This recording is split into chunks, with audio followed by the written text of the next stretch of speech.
Julgados e comentados. A jurisprudência sob a ótica do Ministério Público.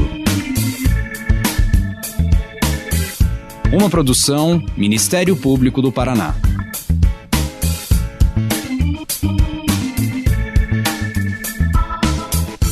Olá, estamos começando mais um episódio do Julgados e Comentados. Eu sou Eduardo Cambi e hoje abordaremos sobre o tema da fake news e a liberdade de expressão e o seu impacto na qualidade da democracia brasileira. Para tanto, contamos com a participação de Gustavo Bienenboim, professor de Direito da Universidade Estadual do Rio de Janeiro.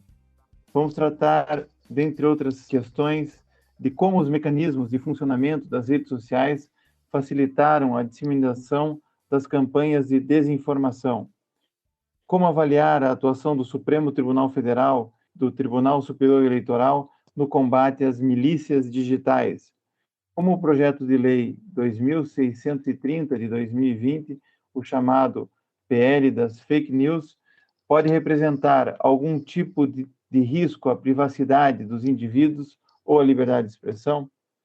Estas e outras questões serão abordadas neste episódio. Gustavo, seja muito bem-vindo. Conte-nos um pouco da sua trajetória profissional e acadêmica. Muito obrigado pelo convite, Dr. Eduardo Cambi. É um prazer e uma honra participar desse podcast. Sempre muito estimulante participar de qualquer atividade promovida pelo Ministério Público do Paraná. Eu sou um fã da Justiça, das instituições da família Justiça do Estado do Paraná, então é sempre um prazer e uma honra estar nessa atividade. Eu sou, antes de tudo, um professor, um acadêmico, sou professor titular da Universidade do Estado do Rio de Janeiro. A minha cadeira é o Direito Administrativo, mas como professor titular também sou habilitado e também leciono o Direito Constitucional. Sou professor há mais de 20 anos na UERJ. Tenho um curso de mestrado e doutorado por aquela universidade. Também tenho um mestrado pela Universidade de Yale, no estado de Connecticut, nos Estados Unidos. E há 25 anos sou também procurador do Estado do Rio de Janeiro e exerço a advocacia sobretudo perante o Supremo Tribunal Federal em causas que envolvem liberdade de expressão. Então, me considero um observador relativamente bem informado sobre esses temas e tenho procurado participar ativamente desse debate público que é global, que entrou no Brasil com muita força, pelo menos desde as eleições presidenciais de 2018 no Brasil. Esse debate que tem, de um lado, essa garantia institucional tão importante para a democracia, que é a liberdade de expressão, a liberdade de informação, a liberdade da imprensa, e, por outro lado, a preservação da integridade dos sistemas informacionais contra esse fenômeno também atual e assustador, que são as campanhas de desinformação, as fake news, e tudo que elas envolvem em termos de criminalidade política, eleitoral e econômica. Então vai ser um prazer trocar algumas ideias com você, Eduardo, sobre esse tema, e tenho certeza que vamos juntos aprender mais do que eu possa ensinar.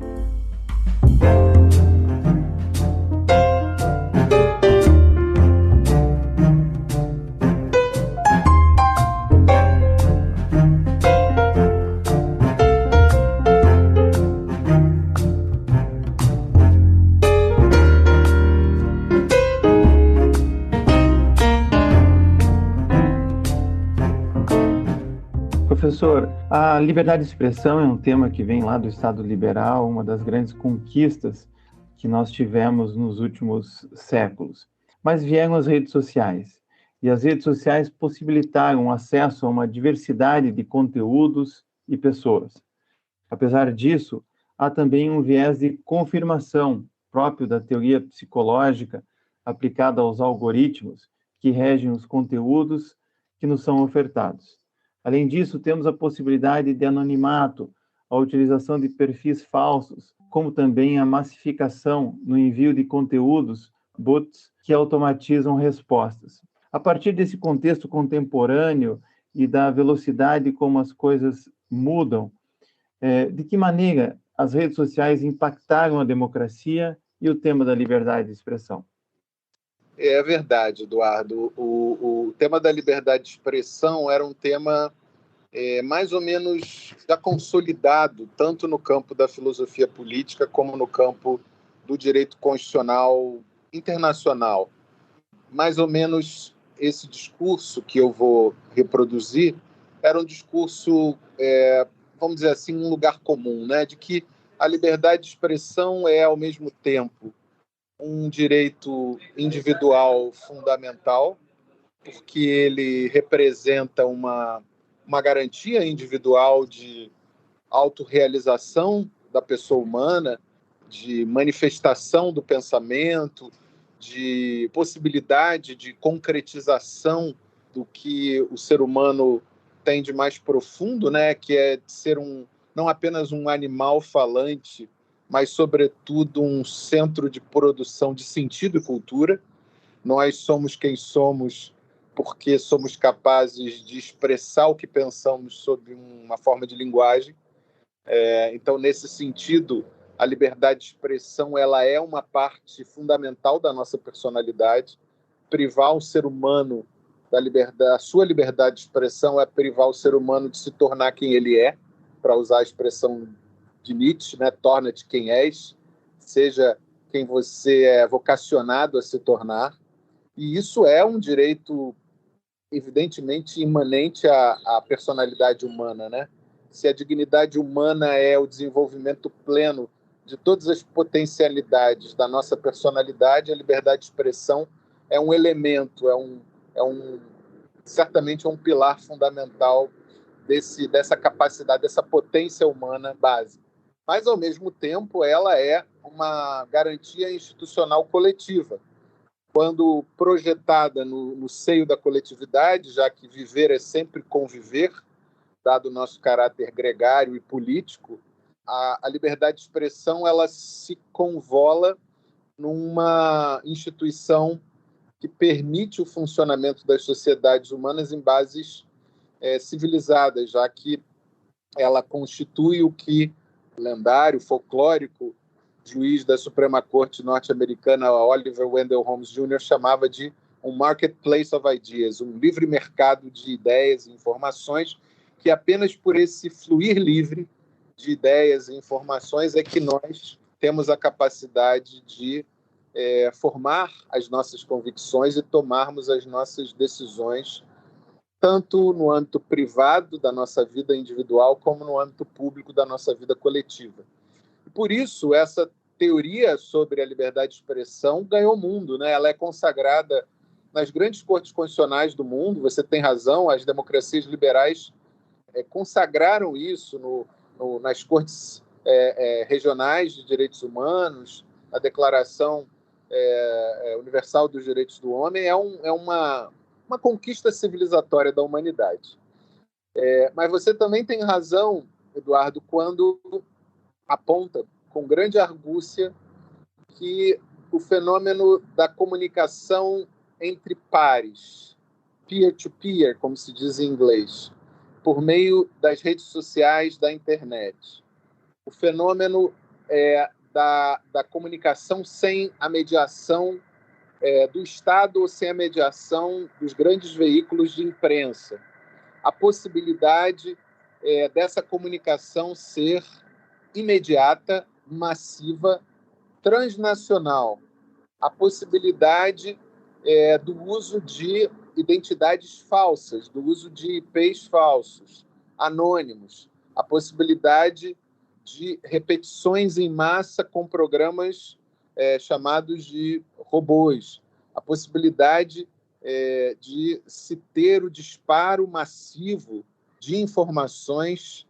sabidamente, deliberadamente falsas, com a intenção, criadas também deliberadamente com a intenção de causar desinformação e produzir danos a pessoas, a grupos e até a instituições públicas e privadas, cria uma espécie de fratura nessa teoria tão consolidada da liberdade de expressão como um direito individual fundamental e uma garantia coletiva visceral e fundamental também à democracia.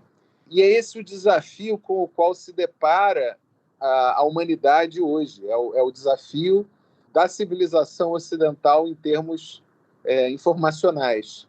Da mesma forma que nós vivenciamos uma pandemia produzida por um vírus, não se sabe ao certo, ainda chegaremos a essa origem, mas não se sabe ao certo a origem desse vírus que gerou essa doença, a Covid-19, nós já temos na literatura da filosofia política o uso do termo infodemia, né, que seria uma pandemia de informações falsas, produzindo uma espécie de guerra de todos contra todos. E talvez em nenhum momento da humanidade, a pandemia da Covid-19 já foi um momento de inflexão muito radical, de batalha de informação. Os movimentos políticos de extrema-direita têm sido isso com a ascensão de governos em países como Estados Unidos da América, no leste europeu, na América do Sul e em outros lugares do mundo, que se utilizam dessa máquina informacional massiva da internet para produzir desinformação e criar narrativas alternativas, às vezes, aos próprios fatos. Mas, em nenhum momento, isso se tornou tão evidente e radical como na guerra da Ucrânia, da invasão da Rússia contra a Ucrânia, em que a máquina de informação do governo russo proibiu o uso do termo guerra e proibiu a circulação de informações reais sobre a guerra, criando uma narrativa que seria uma espécie de fake news oficial do governo russo. É claro que é a narrativa que eu adoto como a mais correta, mas que me parece o mundo ocidental tem adotado, que se trata de uma invasão seguida de uma guerra de uma nação soberana contra outra nação soberana, mas que nos coloca em xeque exatamente porque há vamos dizer assim, um emaranhado de versões produzido por um aparato tecnológico de difícil controle e que captura boa parte da opinião pública russa e talvez boa parte da opinião pública mundial. E isso, colocado em escala transnacional, assume uma dimensão, uma escala verdadeiramente assustadora. Porque, se a gente parar para pensar bem, o que está em jogo é nada mais, nada menos do que o alicerce da compreensão moderna da democracia liberal. Do ponto de vista individual, a ideia da autodeterminação individual, de que nós somos seres autônomos capazes de, com acesso à informação adequada, tomarmos decisões a respeito da nossa vida privada, das nossas escolhas existenciais, das nossas escolhas como consumidores, etc. E como cidadãos membros da coletividade, somos capazes de tomarmos escolhas comunitárias, coletivas, decisões políticas a respeito de assuntos de interesse público. Se existe um mecanismo que vicia esse processo, o processo de formação da opinião individual a respeito de escolhas que dizem respeito à nossa vida privada, como pessoas e como consumidores, ou de escolhas a respeito da nossa vida coletiva como cidadãos, e mais, se esse vício, se essa anomalia no processo de tomada de decisões individuais e coletivas chega às eleições, que é o altar da democracia, e seja capaz de viciar as eleições, ou processos deliberativos, como plebiscitos e referenda, né? É claro, essas questões foram levantadas, o referendo do Brexit no Reino Unido, a respeito da saída do Reino Unido da União Europeia, e também na eleição de Trump, também se colocou a questão no Brasil na eleição de Bolsonaro, é uma questão que vai muito além de um problema específico tecnológico, específico da internet para se tornar uma grande questão, uma questão central da filosofia política, do direito constitucional e da vida cidadã nas democracias contemporâneas.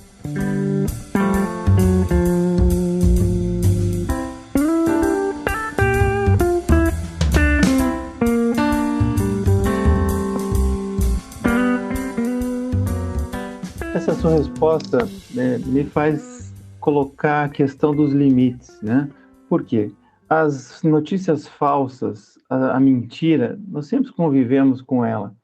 E o antídoto para as mentiras, para as falsidades, sempre foi mais informação, foi senso crítico, foi reflexão, né?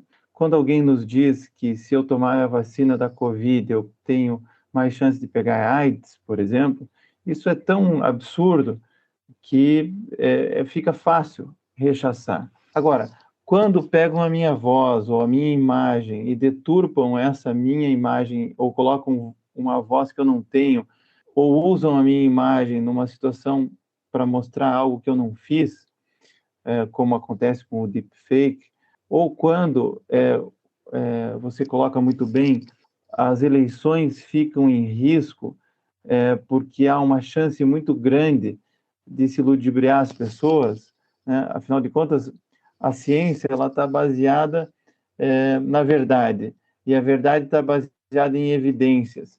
E a mentira não, a mentira é jogada no ar e ela pega porque as pessoas acabam tendo mais facilidade de comprar aquela ideia do que uma verdade, né? Recentemente, o Supremo Tribunal Federal instaurou um inquérito para apurar ações de desinformação realizadas contra o STF e contra o Tribunal Superior Eleitoral, buscando inibir e investigar a prática de fake news nas redes sociais, campanhas de detração de adversários políticos e atuação daquilo que se tem denominado de milícias digitais. E aí vem a minha pergunta, professor.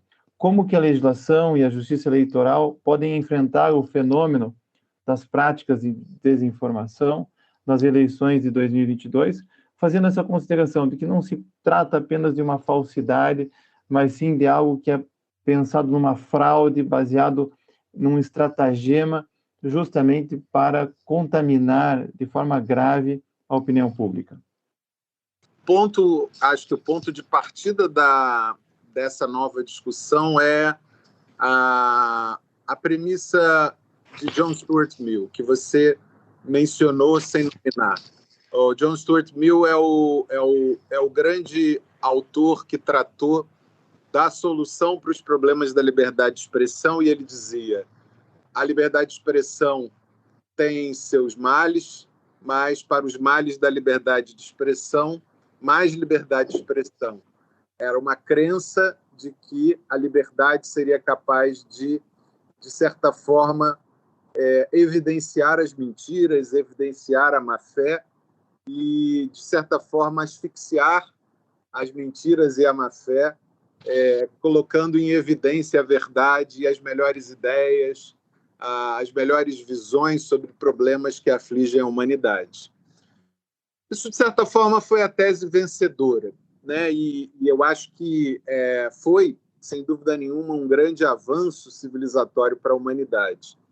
O problema que as redes sociais nos colocam é exatamente isso que você disse. Quando eu tenho um mecanismo, e talvez o deepfake seja, no estado da arte, da tecnologia, o exemplo mais difícil de ser enfrentado, né?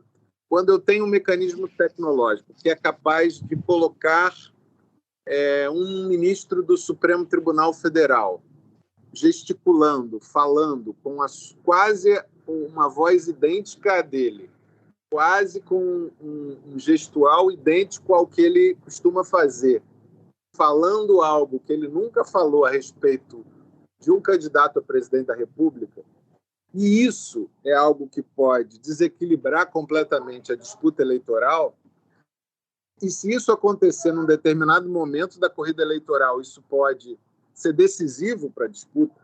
E se isso for colocado, Eduardo, em grande escala com várias pessoas falando, se a gente imaginar que versões falaciosas, mentirosas, criminosas sobre adversários políticos podem ser plantadas, disseminadas, como aconteceu, né, na campanha do Trump contra a Hillary Clinton, que divulgaram uma versão absurda de que ela estaria envolvida em pedofilia e tal, e depois isso esclareceu que era tudo uma grande conspiração, era uma detração contra uma adversária política. Mas se isso acontece e essa versão cola antes que a mentira seja esclarecida, isso tem um potencial de influenciar o resultado eleitoral, isso tem um potencial de causar um dano quase que definitivo. A sua pergunta é, para esse mal, a farmacologia jurídica já tem um remédio, ou nós devemos apenas acreditar em John Stuart Mill? Ou a terceira, por uma terceira via, devemos providenciar alterações no ordenamento jurídico que permitam um enfrentamento mais adequado desse problema? A minha resposta é, acho que Stuart Mill precisa de uma atualização. E precisa de uma atualização porque ele não concebia esse problema, ele não conseguia pensar nesse problema ao tempo em que ele escreveu a sua majestosa obra On Liberty. Quando se pensa em fake news, o que se imagina, e aqui é bom que trabalhemos conceitualmente, eu não estou falando da mentira ou da bobagem falada pela nossa tia idosa numa rede social inocente de pessoas desinformadas que falam uma bobagem sobre vacina. Não estou falando aqui daquele jovem ainda que faltou às aulas de história e que repete uma bobagem sobre ditadura militar na América Latina. Não estou falando sobre isso. Eu estou falando sobre mentiras ou informações falsas deliberadamente criadas por algum mecanismo ardiloso, ou seja, um mecanismo fraudulento, em geral, potencializado pela tecnologia da informação, com o objetivo de causar dano a alguém e proporcionar algum tipo de vantagem econômica, política ou até eleitoral a outrem. Então, fake news ou uma campanha de desinformação é algo que vai muito além de uma mentira ou de uma mera notícia equivocada. A notícia equivocada, que informa mal, ela, no campo tradicional do direito constitucional, ela sempre foi remediada, mal ou bem, com o uso dos mecanismos tradicionais do direito de resposta, do direito à retificação da notícia e os mecanismos de correção a posteriori, como a responsabilização civil e até, nos casos adequados, a responsabilização penal do ofensor. Mas aqui, o de que nós estamos a tratar é de um fenômeno mais pervasivo, no sentido da sua grande capilaridade, um fenômeno mais potencialmente ofensivo e danoso à sociedade, às pessoas e às instituições democráticas. Essas campanhas de desinformação podem, de fato, desequilibrar as disputas político-eleitorais, podem causar danos a pessoas, a grupos, a comunidades, sobretudo as minorias, e podem causar prejuízos econômicos e patrimoniais seríssimos às pessoas. Há relatos... Mianmar foi um exemplo, né, de mortes em escala de pessoas que sofreram com fake news. Já há relatos. Aqui no Rio de Janeiro há um caso tristíssimo que virou uma senhora virou uma espécie de mártir das fake news, que era uma senhora que era uma espécie de babalorixá de uma religião afro-brasileira no subúrbio carioca, religião que já foi muito praticada no subúrbio do Rio de Janeiro, que hoje em dia é bastante minoritária, que foi acusada, foi vítima de uma detração, de uma campanha de desinformação. É claro que as primeiras pessoas que plantaram a campanha, inventaram essa mentira deliberadamente, sabiam que ela não era responsável por aquilo, era o homicídio de uma criança num suposto ritual de magia negra. As outras pessoas que repetiram a mentira já não sabiam se era verdade ou mentira, apenas entraram naquele viés de confirmação. Comunidades, eu acho que tinham um viés específico, eram comunidades ligadas a especificamente evangélicas, que tinham esse viés de confirmação de querer imaginar que por aquela senhora ser de uma religião afro-brasileira, ela teria uma propensão maior a cometer esse tipo de crime contra uma criança de magia negra. A polícia não teve tempo de esclarecer o crime e essa senhora foi vítima de um espancamento coletivo, foi vítima de um linchamento e morreu. Vítima de fake news. Ela não foi vítima de uma destruição da sua honra, ela perdeu a vida por conta de fake news. Quando a polícia esclareceu o caso, não tinha nada a ver com a senhora. E se esclareceu, de fato, que aquilo foi uma campanha de vingança pessoal que correu às redes sociais daquela comunidade e lá pelas tantas alguém resolveu fazer justiça com as próprias mãos. Então é um exemplo bárbaro, mas que realmente pode acontecer. E se isso virar quando isso viraliza, vira uma espécie de efeito manada. Você tem razão, Eduardo, quando fala num viés de confirmação. Há alguma coisa na psicologia coletiva da mente humana que leva as pessoas não a procurar a verdade quando ela não é a confirmação das suas pré-compreensões.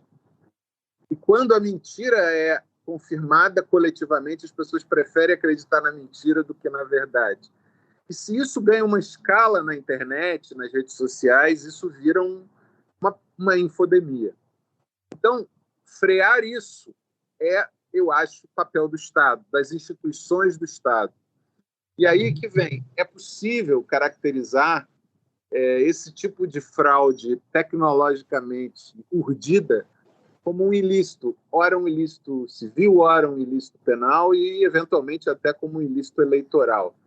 Para isso, existe o Ministério Público, existe o Poder Judiciário como instância imparcial e julgadora disso, mas me parece absolutamente crucial que o ordenamento jurídico brasileiro passe por essa reforma regulatória proposta nesse projeto de lei mencionado na sua abertura, que é o projeto de lei 2630, que foi aprovado no Senado e passa por uma intensa discussão na Câmara dos Deputados. Tem como relator o deputado federal por São Paulo, Orlando Silva, e que vem de ser objeto de uma intensa discussão pública na Câmara dos Deputados, a respeito do qual nós podemos falar mais a miúde em seguida. Mas me parece fundamental que essa discussão seja amadurecida na sociedade brasileira para que se compreenda que não se trata de uma lei que venha para nem limitar a liberdade de expressão, nem violar a intimidade das pessoas.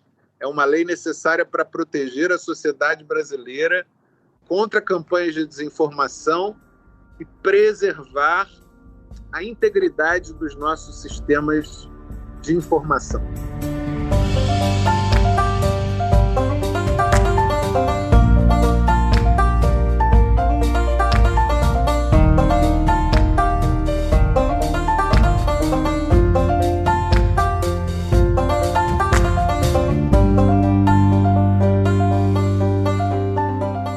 Professor, antes de falar desse projeto de lei, eu gostaria de dar um passo atrás, porque não se trata apenas da legislação brasileira. As grandes plataformas como Facebook, como WhatsApp, como Instagram, como Google, eles não estão sediados no Brasil.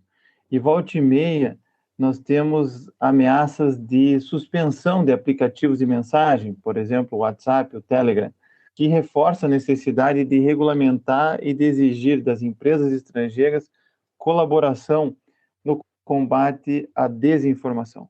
Agora, como fazer com que esse direito, que não é apenas o direito nacional, possa contribuir com o combate à fake news e de que modo isso também possa representar um risco de retrocesso no campo da liberdade de expressão ou no campo de outros direitos fundamentais, como o direito à intimidade e à privacidade?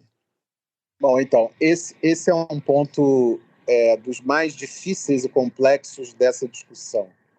Por quê, Eduardo? Porque, de um lado, não é possível avançar consistentemente nessa regulação de redes sociais e de serviços de mensageria privada, que é o termo utilizado pelo projeto de lei brasileiro, sem que haja um comprometimento efetivo, sincero, das empresas que detêm as plataformas e esses serviços, Facebook, Instagram, Twitter, WhatsApp, Telegram e outras, sem que elas participem da chamada moderação de conteúdo, ou seja, sem que elas se utilizem do seu conhecimento tecnológico e informacional sobre o seu próprio negócio.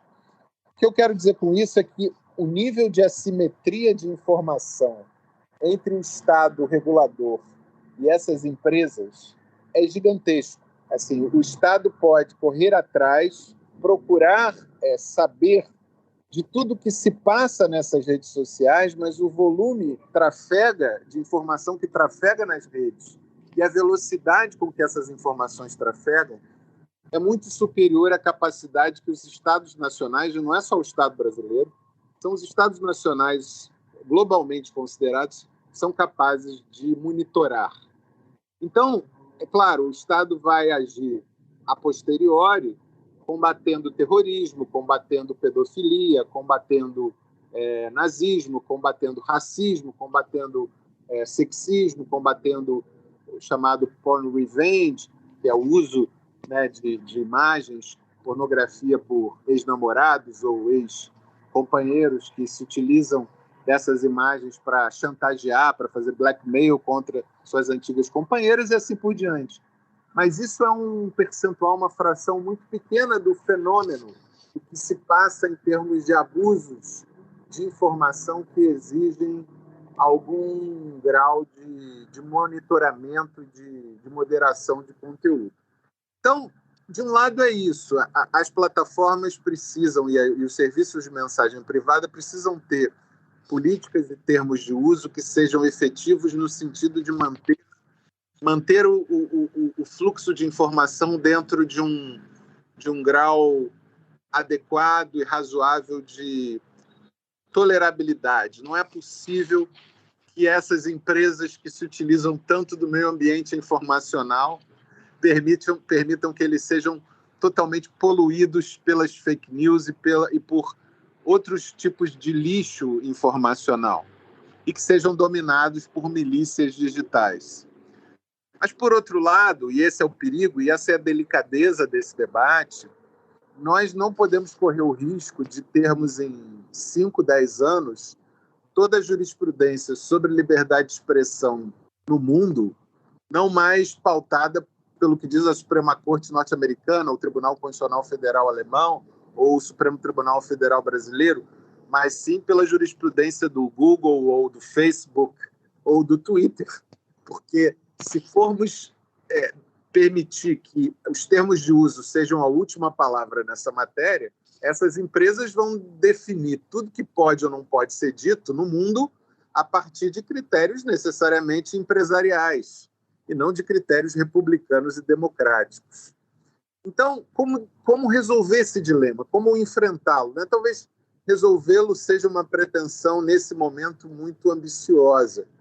Mas como enfrentar essa questão? Né? Através do que tem sido chamado na literatura de autorregulação regulada. Né? O Estado estabelece balizas, o Estado estabelece, por meio de regulações mais gerais, princípios gerais que devem ser observados, dentro das quais as empresas vão estabelecer os seus termos ou políticas de uso. O Estado estabelece princípios, preceitos mais gerais, e esses preceitos podem ser detalhados em regulamentos fixados por conceitos com a participação da sociedade civil, e as empresas preenchem esses conceitos mais gerais com as suas políticas e termos de uso e utilizam, e vamos dizer assim, concretizam esses preceitos através das suas ferramentas tecnológicas serão necessariamente mais aptas e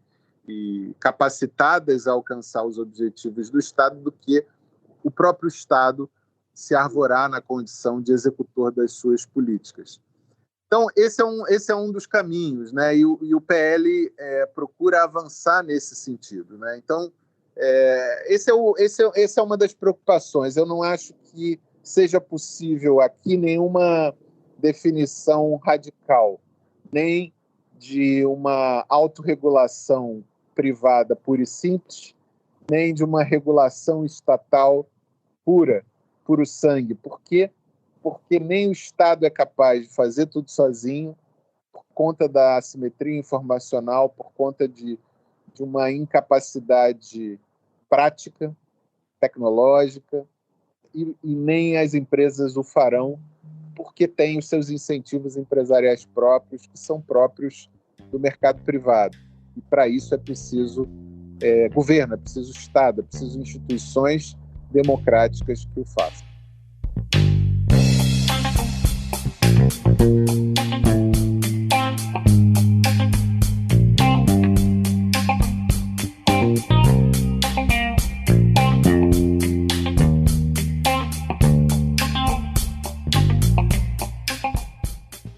Para terminar, professor, o PL 2630 de 2020, que nós estamos conversando, o PL das fake news, tem algumas soluções, ou discute algumas soluções, como a rastreabilidade e a guarda dos registros de envios de mensagem, como uma forma de dar a informação em detrimento da privacidade dos usuários, e tem outras questões que também são polêmicas, como a necessidade de divulgação dos mecanismos de monitoramento automatizado, utilizados na moderação de mensagens.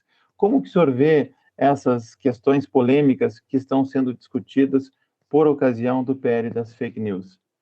Eduardo, eu acho que são iniciativas legislativas louváveis e necessárias para o combate às fake news. Eu acho que, por exemplo, as autoridades policiais e o Ministério Público dependem desses registros para conseguirem rastrear os criadores desses mecanismos de fake news e de deepfake, que ora ameaçam a segurança de algumas pessoas e de alguns grupos. Às vezes são grupos religiosos, às vezes são grupos políticos, e às vezes ameaçam a rigidez e a confiabilidade, a lisura dos processos político-eleitorais.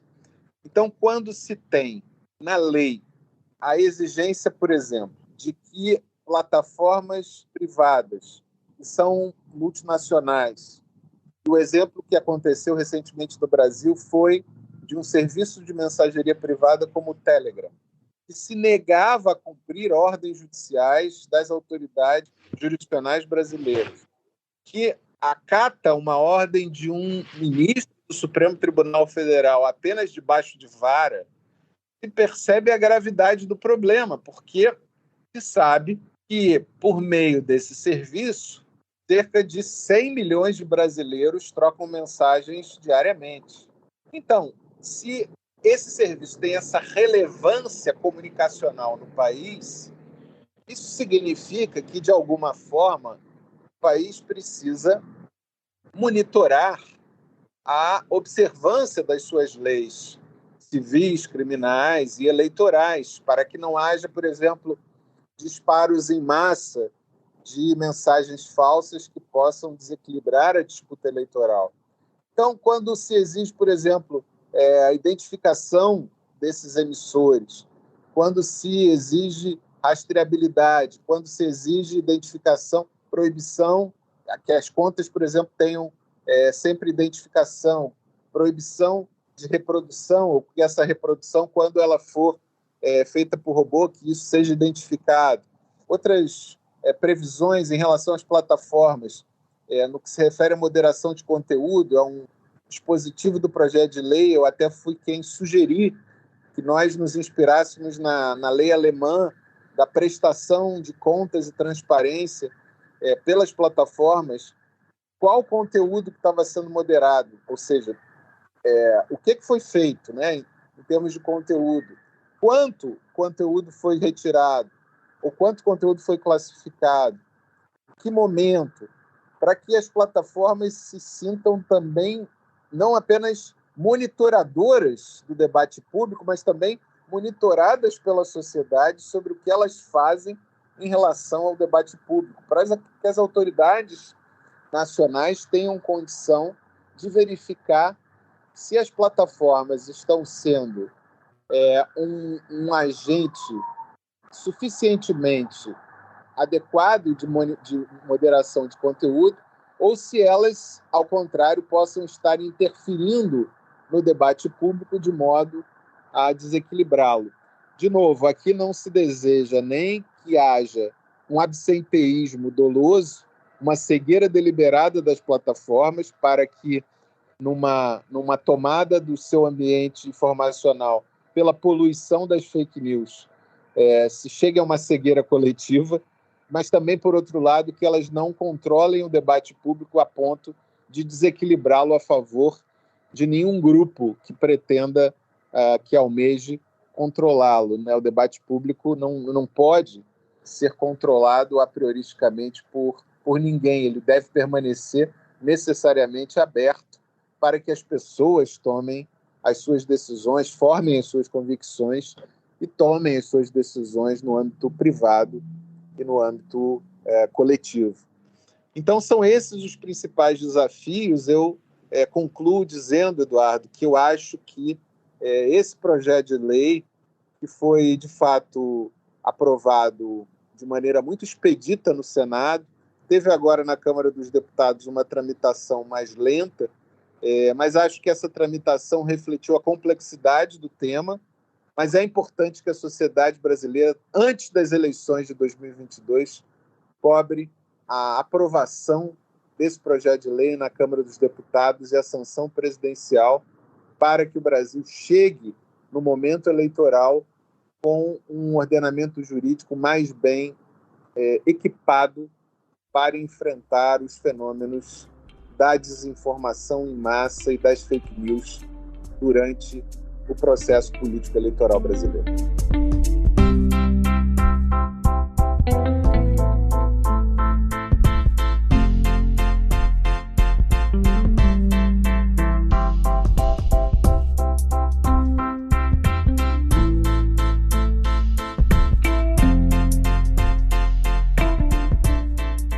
Professor, muito obrigado por ter participado desse episódio do Julgados e Comentados.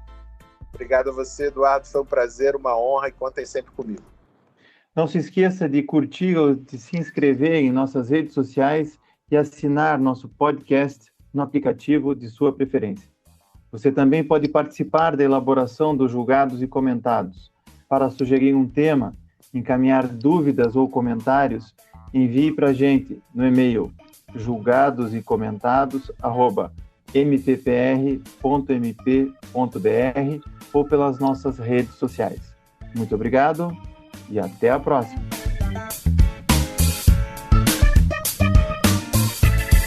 Uma produção Ministério Público do Paraná.